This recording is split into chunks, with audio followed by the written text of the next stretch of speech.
আমি ওমরের নামে আল্লাহর কাছে নালিশ করব। কি নালিশ করবে? যে ওমরের আমলে আমি না খেয়ে আছি, আমার সন্তান না খেয়ে আছে। কথা বুঝতে পারছেন?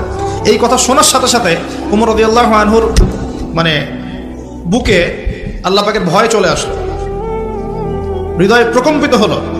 প্রকম্পিত হওয়ার পর তিনি নিজে চলে গেলেন মদিনায়, যেটাকে বলি আমরা বাইতুল মাল, মানে রাষ্ট্রীয় সম্পদ যেখানে থাকতো ওটাকে বাইতুল মাল বলা হতো।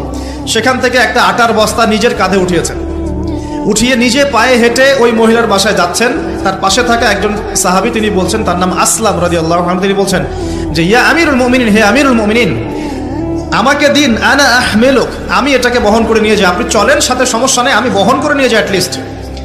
তখন ওমর রাদিয়াল্লাহু আনহু বলছেন, দিলের কান দিয়ে শোনেন কথাগুলো, ওমর রাদিয়াল্লাহু আনহু বলছেন, হাল আনতা তাহমিলু উযরি ইয়াউমাল কিয়ামা, তুমি কি কিয়ামতের মাঠে আমার পাপের বোঝা বহন করবে? সুবহানাল্লাহ, চিন্তা করে দেখেন।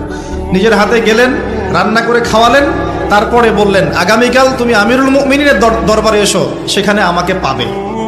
এই হলো ওমর রাদিয়াল্লাহু আনহুর খেলাফত। একদিন তিনি তার যে উট, এটাকে পরিষ্কার করছেন।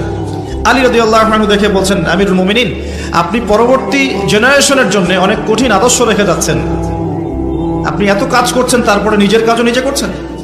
তখন ওমর রাদিয়াল্লাহু আনহু বলছেন, ওয়ালা তালুমুনি ইয়া আবুল হাসান, হে আবুল হাসান, আমাকে এভাবে বিব্রত করো না, কারণ আমি ভয় করি যে আমি যে অর্ধবিশ্ব শাসন করছি, তারপরে আমি ভয় করি যে আমার এই শাসনের আন্ডারে যদি একটা রাখালও না খেয়ে মারা যায়, আমি ভয় করি আল্লাহ এই জন্য আমাকে জবাবদিহি করাবে। আরেকটা বলে শেষ করে দিই, আমর ইবনে আস রাদিয়াল্লাহু আনহু, তিনি একজন গভর্নর, কোথাকার? মিশরের। কার আমলে আছেন? ওমর রাদিয়াল্লাহু আনহুর সময়। তো তার ছেলের নাম হচ্ছে মুহাম্মদ। তো সেই মুহাম্মদ আমর ইবনে আসের ছেলে রাদিয়াল্লাহু আনহু।